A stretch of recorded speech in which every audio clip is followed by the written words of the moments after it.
What is the Israeli peace to prosperity deal of the century?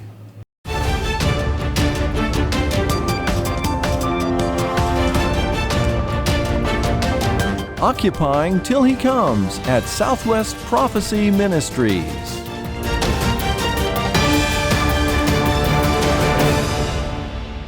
Welcome, friends. This is David Schnitker, your host for today's program. Thanks for joining us.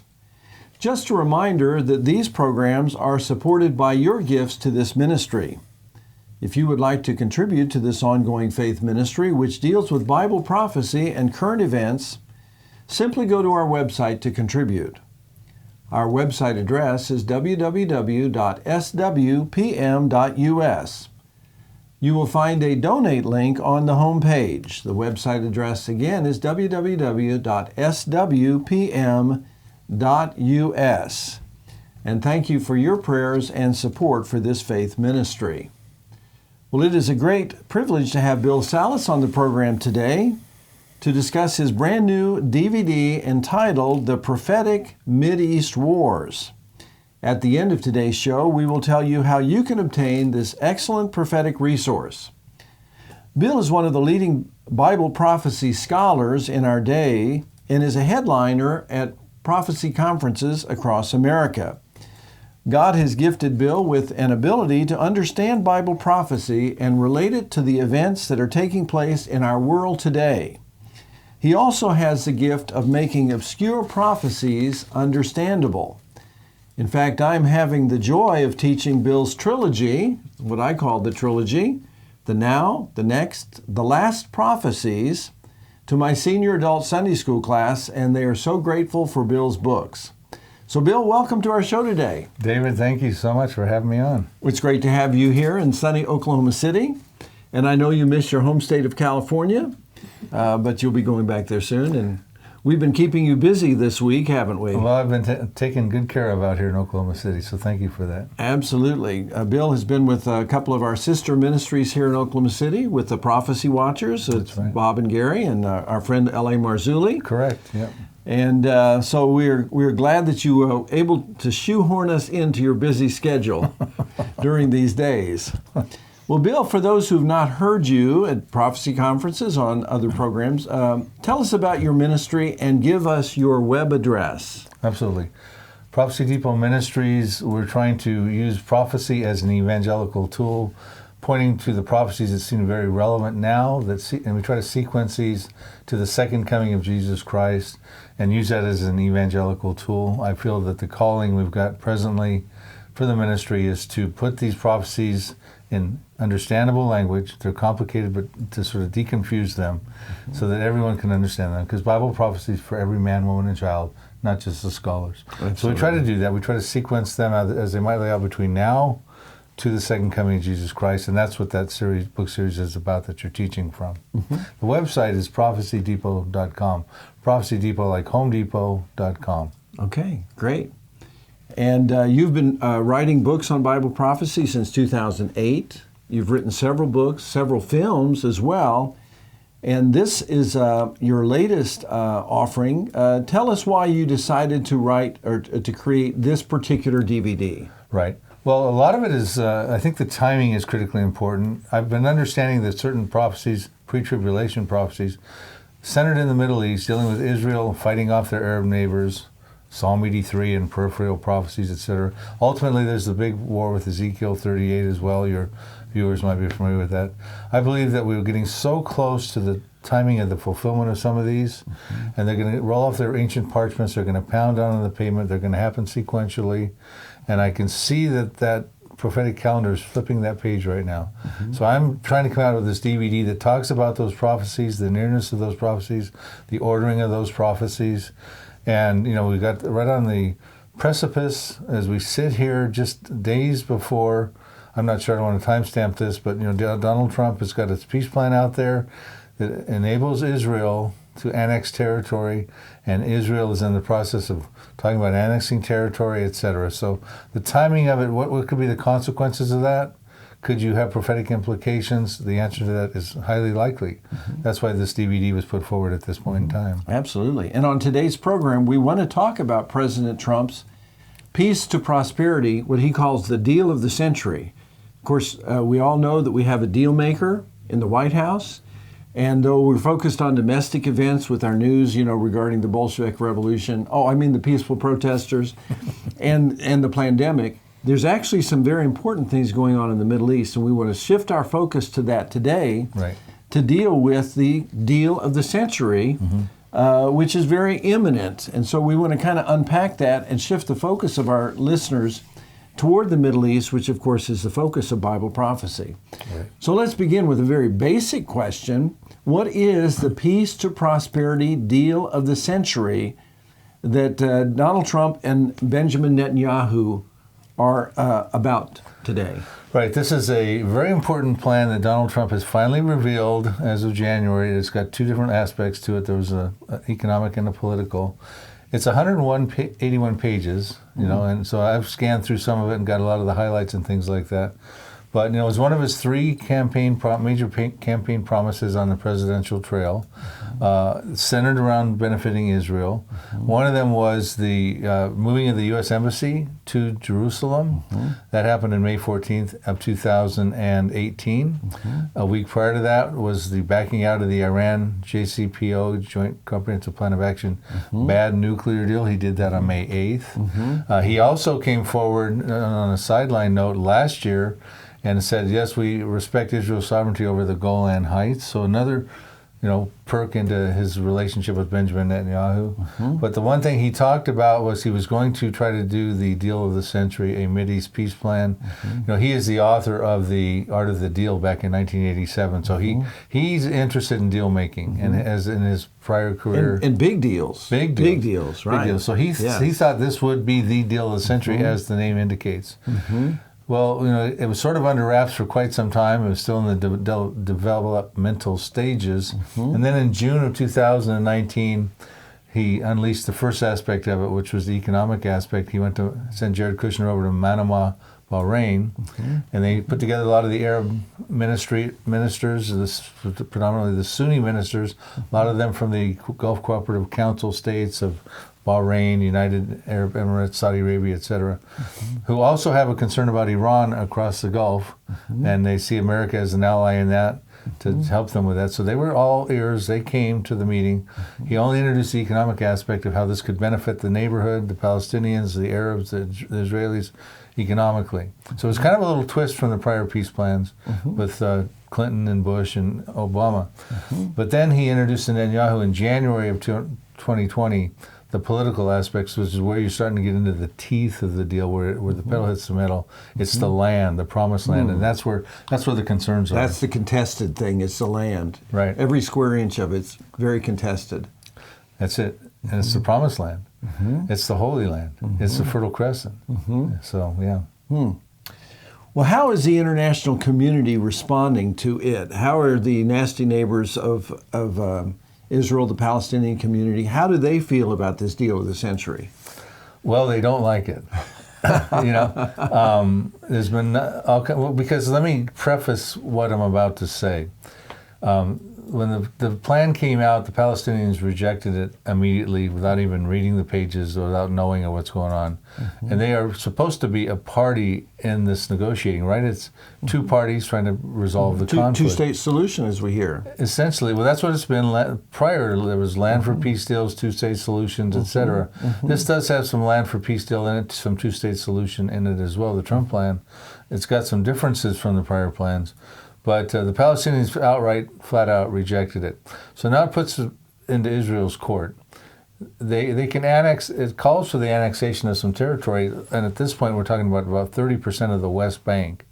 And so Israel's probably going to have to act out unilaterally, because the Palestinians won't be there for the bilateral interactions and do this. So that with that said, the fact that Israel is probably going to act out unilaterally, and maybe as soon as July 1st, and probably before the elections, the presidential elections in November, because there's concerns if Trump doesn't win, they will have lost this opportunity, because the Democratic candidate at present, Joe Biden, has flat out come out and already said he is against this whole idea. So with that said, with that preface, and I would like to get into, if the show permits, talking about what the land is we're talking about specifically, but we don't need to do that right in this question. So with that said, the initial response, one, the Palestinians rejected it, right? The Arab League met, the Organization of Islamic Council met, the Muslim nations, and they have all come out strongly against it. The international community with Europe, the EU, the United Nations also, they've come out strongly against it. Matter of fact, a quote from Prime Minister Boris Johnson of the UK has said recently that it would be crossing international, a violation or breaching international law. Excuse me for taking this. Wow. It was breaching international law. Okay. So that's his quote. Now, King Abdullah of Jordan, who's right there on the other side of the West Bank in Jordan, he came out and said this could create a massive conflict.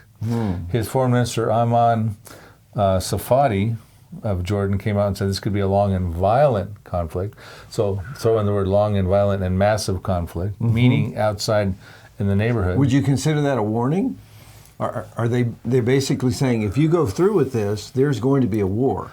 Well, yeah, they're very concerned, especially Jordan being right across the Jordan River, right across at the border of the West Bank there. And so everyone's coming out against it except Donald Trump. And so, but Israel's in a kind of a predicament here too, because their situation was they had 3 elections to find out who would be the prime minister. They were trying to stave off a 4th election, because in Israel, you get elected as a potential prime minister, you got to put a coalition together. Right. A majority, it's a different political system over there. And so they weren't putting the systems to get the coalition together. So he hooked up with the other prime candidate, Benny Gantz, and they decided they would coalesce together so that they wouldn't have to have another election. The coalition would be glued together by the fact that they would act on the annexation of the Trump peace plan. So it's sort of at the crux of this coalition. And Netanyahu will be prime minister initially for the first half, I think it's 18 months, and then Gantz after that. But during Prime Minister Benjamin Netanyahu's time, he is supposed to orchestrate the annexation. So that's another time constraint on the whole timetable for this. You've got Netanyahu, 18 months. Donald Trump, who possibly in 4 months will no longer be president, or will not be president as of January of next year. So you've got about a 6-month time frame, possibly, of uncertainty. So they have to move quickly on this. And of course, coalitions tend to be rather fragile anyway. Right. So right now the coalition is united along the lines of this annexation. Right, and you've got some schisms, though, inside of Israel. You have some of the settlers, the real conservative settlers over there in the West Bank that are telling Netanyahu, we don't like the plan because we want to take the territory, but we don't want to give the Palestinians a state, because the plan does call for Palestinian statehood and the capital of Jerusalem to be divided so that East Jerusalem can be the capital of the Palestinians. Now, technically, where the capital would be, if the Palestinians ever came back to the negotiating table, would actually be outside of the city proper of Jerusalem in Abu Dis, a little Palestinian section outside of it. So it's sort of, it could still be a unified Jerusalem with Israel's concerns, but there also could be called a Palestinian So not capital. even all Israelis are comfortable or excited about this potential annexation. Right. The liberals on the far left, they're concerned about it, the massive conflict, the long and violent conflict. And the settlers on the right side say it doesn't go far enough because we don't want to give a square inch of the land to the Palestinians. Now, overtly in public, the Arabs are coming out strongly against it. But covertly, they also kind of realize, listen, there's different legs to this. There's the Peace and Prosperity Plan. A lot of them think, when I'm talking about these Arabs, I'm talking about Egypt, Jordan, and Saudi, and United Arab Immigrants. Matter of fact, they've had some closed-door meetings that have sort of been in private. And they're coming out and kind of saying, we can accept the annexation. We don't want to ruin our relationships with America or the ones that are kind of developing with Israel because of the concerns about Iran. They need all the support they can get because Iran's working on a nuclear weapon. And they're Shiite Muslims versus So they're Sunni casting Muslim. a big shadow in the background over this. That's right.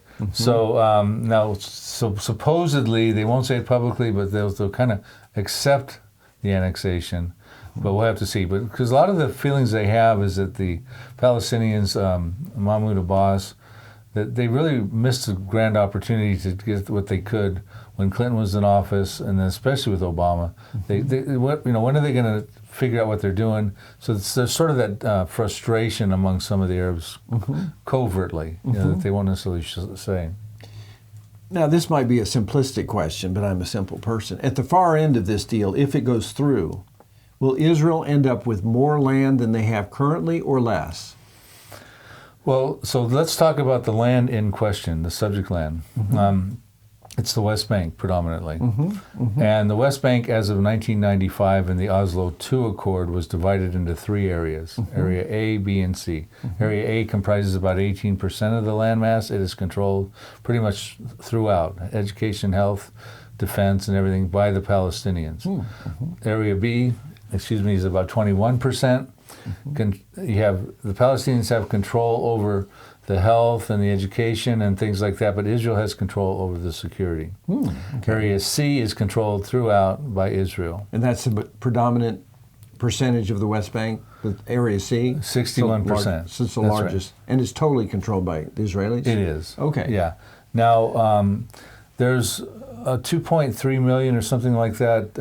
Actually, I think 2.8 million Palestinians in the West Bank. I might have the numbers off a little bit. But only about 300 and some odd thousand, if that many, in Area C.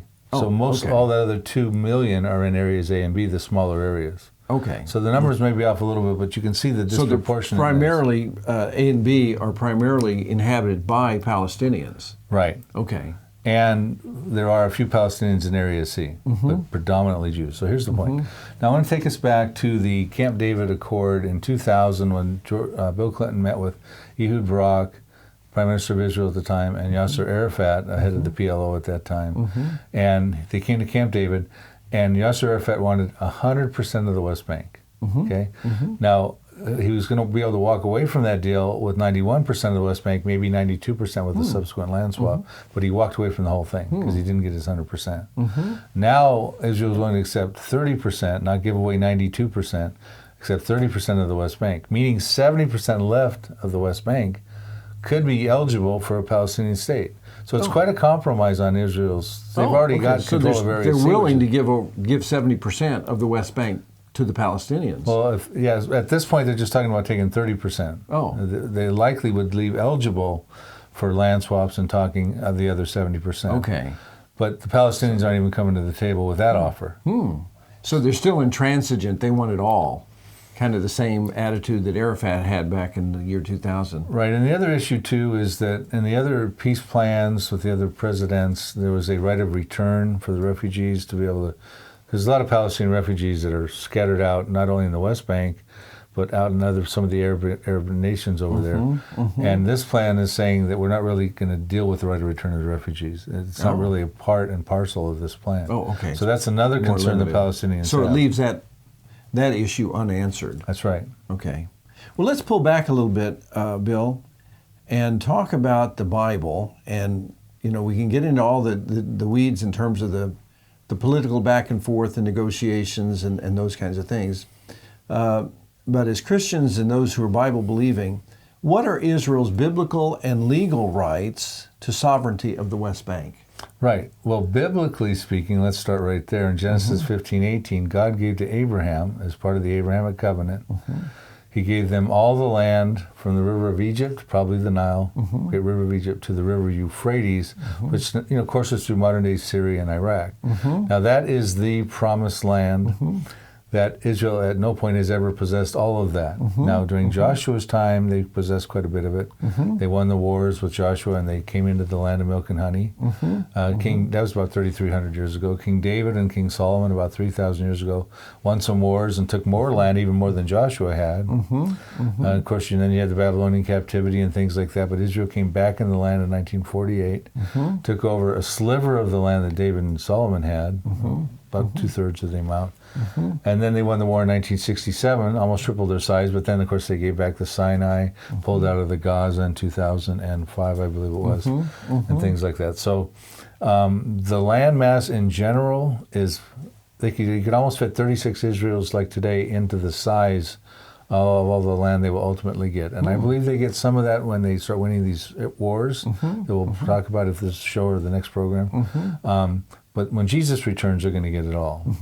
They won't necessarily get it all until He returns. So the West Bank, in some, is well within the boundaries of greater Israel or the promised land. Absolutely. So from a biblical perspective, Israel is not being presumptuous or aggressive, etc., in at least trying to get a share of the occupation of the West Bank. Right, and so is all of Jordan, and so are parts of Syria and parts of Iraq that within the much larger. And those are not even on the table. No, they're not part of the century. They're not part of the deal of the This century. is a very small part of the overall picture. Right. So when you talk about biblically, now legally in international law, after World War I, of course, the Ottoman Empire had control over the Middle East for about 400 years, but in 1917, as the Ottoman Empire was starting to collapse and lose control over Israel and the Middle East, England came out, one of the dominating powers. At that time, there was a saying, the sun never sets on the British Empire. They had control over 458 million people, which is about a fifth of the world's population,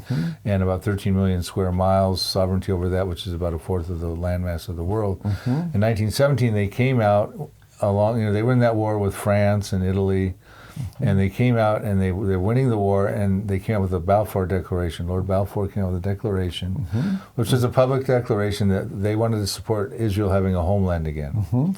And at that time, that would have been a much larger area. It actually included parts of what would be Jordan today. Back then it was called Transjordan, ultimately. Now, 3 years later, in 1920, at the San Remo Conference in Italy, Japan was there, Italy, France, the UK, and America as an observer. They ratified the Balfour Declaration.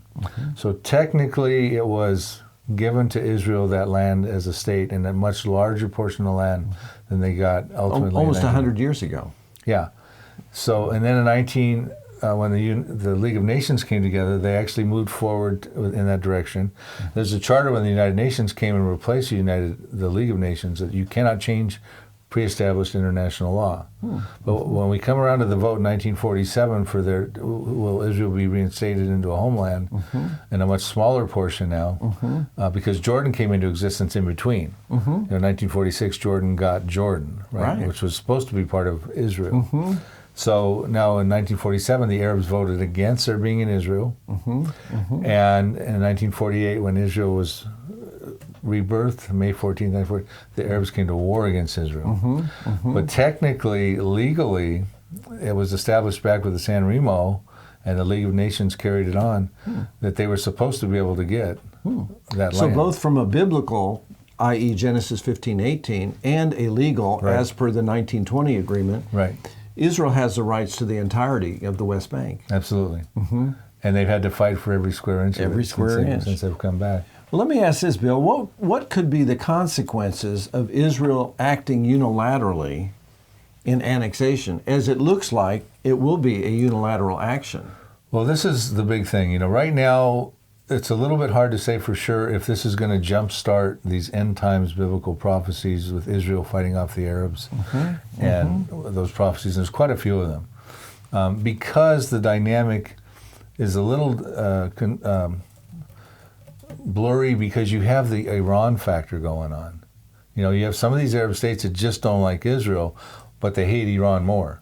And the old saying in the Middle East is, the enemy of my enemy is my friend. So if they feel they can keep a relationship strong with America, and even if they have to kind of tolerate Israel, who's a force to be reckoned with, they don't necessarily want to go and upset that apple cart. But I think ultimately there's going to be some things going on with Iran, another prophecy with Iran's involved in, besides Ezekiel 38. And it's going to bring forward their proxies, Syria, which you got Damascus as a subject of prophecy, capital of Syria. Hezbollah is up there in Lebanon. I think something's going to happen where this thing all just starts to bust wide open, prophetically speaking, and then ultimately that leads to those other prophecies. So I think this really could sort of jumpstart some biblical prophecies. Last question for today, and I think we've kind of nudged into it with your answer to the last question. What are the potential prophetic ramifications of Israeli annexation? Could this be the first domino that begins a cascading effect where we'll see the fulfillment of several Old Testament prophecies? Yeah, that's right. This would be a big gain for Israel, And what's to say that some of those right-wing settlers and things wouldn't say, well, now why don't we just take over Jerusalem and get rid of that gold dome? Now that may be a bit of a stretch, but the minute you start really the tug of war, stronger and stronger for more land, or the Temple Mount or things like that, you're definitely going to provoke a problem. And it says Zechariah 12:2 that at some point Jerusalem is going to become a cup of trembling to the surrounding Arab nations, not the international community, the surrounding Arab nations, when they try to lay siege on Judah and Jerusalem. So see, we got prophecies that are pending, centered on Jerusalem, centered on Israel, centered on the Arab states, centered on Iran, that are going to find fulfillment eventually. The question is, when is eventually? And to me, eventually could be real soon. So I try to come forward and say, look, I can't say the prophetic calendar has now flipped the page where the next prophecy is going to find fulfillment. But, you know, it may very well could have, and there are certain things that are provocative toward that. The moving of the capacity, unifying Jerusalem by the United States, moving the embassy over there. You know, this move So here, this giving could the be Golan Heights. this could be the final provocation that actually motivates this coalition to come against Israel. Right, strike one, move the embassy to Jerusalem. Strike two, give them the Golan Heights last year, recognize their sovereignty. Or strike three, annexing territory unilaterally. So 3 strikes are out. Yeah, well, you know, I mean, let's take a shot and say this. Let's keep that option open. And that's the way, you know, in world history, provocations often work. There might be the first provocation that generates tension and conversation, sometimes behind the closed door conversations and a beginning of coalescence of you might say a conspiracy of opposition. Then a second provocation happens, third provocation happens, and it begins a cascading of active response. And so it's possible that this annexation, as it moves forward, which apparently, you know, there are some time constraints in terms of the window of opportunity, could become that third provocation that begins a cascading of rapidly succeeding events that could begin to see the fulfillment of many of these disparate prophecies that revolve around the Psalm 83 coalition. That's right. The political dynamic in this has got pressure on the situation. They do not want to miss this opportunity because if Trump does not get reelected, and this is on their mind, it's his plan, they're moving upon it. If he's not back in office and, you know, going into coming up January 2021, they're going to think to themselves, we missed a glorious opportunity. So there's pressures within the Israeli government, the coalition that's been formed, and immense pressure, counterbalancing pressure by the Arab neighbors to resist that movement. And of course, when those two come together, it could be explosive. Right, and so when it comes to finally resolving the Arab-Israeli conflict, the Palestinian-Israeli conflict, diplomacy will fail because we find out there's all kinds of prophecies that are military that actually accomplishes a resolve of the conflict. So when diplomacy fails, wars break out. That has happened historically. That's what happens. You know, all the politicians are saying, there's only one way out. You got to do a two-state solution, land for peace. Well, no, there's always more than one way out, and unfortunately, it's not the desirable way. Right. Yeah. Well, this has been a great discussion. We're out of time for today, Bill, but we will be back. We're going to continue this discussion on our next program. So, friends, we have been talking today with Bill Salas of Prophecy Depot Ministries regarding his brand new DVD entitled "The Prophetic Mideast Wars: America and Israel versus Russia and Iran." Now, this video is 1 hour and 10 minutes in length. It is a teaching video, and it is extremely relevant in light of the potential Israeli annexation of portions of the West Bank, as we talked about today. You may obtain a copy of the Prophetic Mideast Wars for a gift of $15.95 plus $3 for shipping. To place your order, go to our website, www.swpm.us, and click on the bookstore tab on the home page. Enter the title of the DVD, The Prophetic Mideast Wars. The address again is www.swpm.us. Friends, thank you for joining us for today's podcast. I look forward to seeing you again next time. Until then, this is your host, David Schnitker. Thanks for listening.